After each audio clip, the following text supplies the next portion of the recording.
ঘোষণা হলো নবীর দুশ্মনের কোন ধর্ম পরিচয় নাই, নবীর দুশ্মনের কোন রাজনৈতিক পরিচয় নাই, নবীর দুশ্মনের কোন বংশীয় পরিচয় নাই।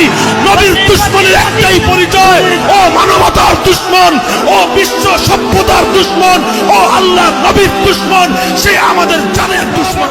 সন্তান যারা আছো, তোমরা শপথ নিয়ে বাড়িতে ফিরবে, তোমাদের জীবনের শেষ মুহূর্ত পর্যন্ত শামসুল হক ফরিদপুরীর মতো যখনই দেখবে আল্লাহর কোরআনের বিরুদ্ধে কেউ বিসৎকার করছে, আল্লাহর আইনকে কেউ অসম্মান অপমান করবার চেষ্টা করছে, জান কোরবান দিয়ে সেই ষড়যন্ত্র রুখে দেওয়ার চেষ্টা সিদ্ধ করে দিন। যারা আমার মায়ের বুক খালি করবে, তারা এদেশের শিক্ষাঙ্গনগুলোকে কসাইখানায় পরিণত করবে। আমার মায়ের সন্তানেরা পড়তে গিয়ে লাশ হয়ে মায়ের করে ফিরে আসবে। এমন ছাত্র রাজনীতি আমরা দেখতে চাই না।